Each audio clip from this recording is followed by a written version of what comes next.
And so I incorporated it into the workspace. It was not disruptive. I started with a very low dose. It was 0.07, so a little bit below zero point 0.1, just for reference.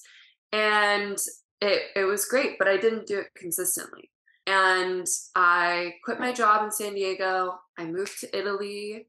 And because I didn't have time, or I had all of the time to think, to be, to feel, and I wasn't distracted by a 40-hour work week and traveling and all the things, my heart was blasted open with so much that I hadn't felt, that was suppressed. Again, returning to the body. My body was just squeezing onto so much pain, and I could feel it, and I could just see it in myself. And so I came back to the States for a couple of months for my sister's wedding.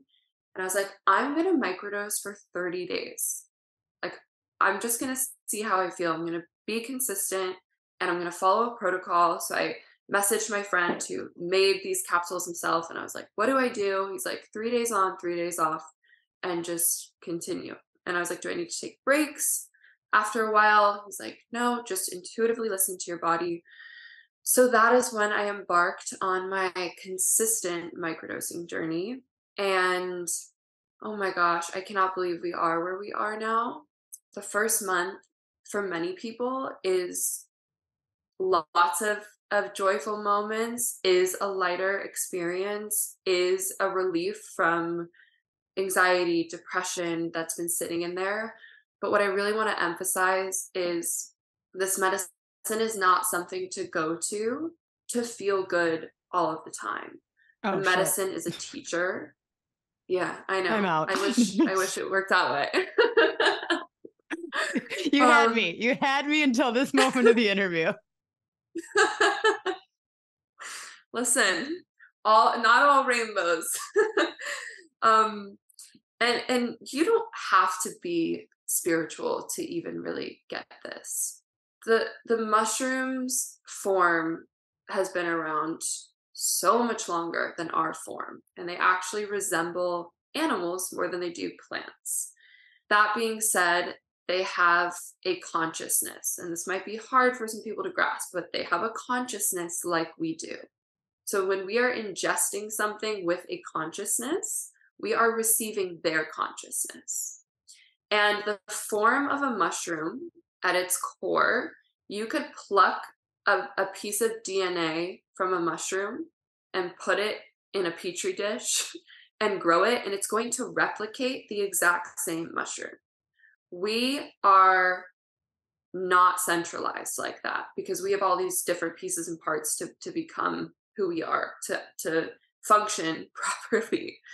Mushrooms are centralized. And if you think about the energy of centralized is unity. And so when you ingest a medicine that has the energy of unity, what is it doing in the body?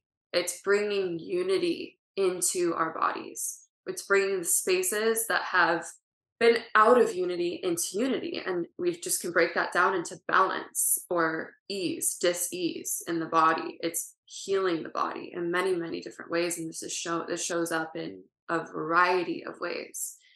But the medicine, in order to bring us back into unity, has to show us what is not in unity.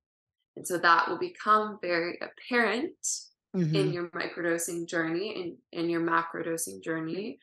And it's loud. It's loud. And so it requires you to show up and to do the work too. This isn't I'll take it, I'll feel great. I will say, if you don't want to set intentions, if you don't want to have any spiritual relation to the medicine, that's your choice. That's okay. The psilocybin is still actively working in your brain. And this is a really good visual for people. I want you to think about a circle, and I want you to think about your thought loops as a circle, and your thoughts are just spinning. And let's just take the thought pattern, I'm not enough, because who hasn't felt that in this lifetime? And that just moves in a circle. And maybe it's, I'm not, beautiful enough. I'm not smart enough. I'm not capable enough. I don't have enough, whatever it is. Psilocybin cuts the circle open and stops the loops. And so in that, we are able to draw awareness to the loop. What's been just going and going and going in my default mode network, which is where your brain goes to when you're not in the present moment. So basically, whenever you're not present, this is what your brain is running off of. So if it's I'm not enough, it cuts it open, the psilocybin cuts it open, disrupts the loop. And in this space, you can bring in a new belief, a new learning. And if we take this all the way back to depression and anxiety, I mean, those are thought loops over and over. I'm worried about this. I'm sad about this. I'm stuck. I'm stuck. I'm stuck. So psilocybin just comes in and disrupts it. And it's like, we're going to open this space up and give you the opportunity to bring in something new. And that's where it really requires you to show up. And the medicine will also give you those new beliefs and perhaps offer insight into what those things are, but it's your job to continue to draw awareness when that loop presents and make that change and show up as that new version of self.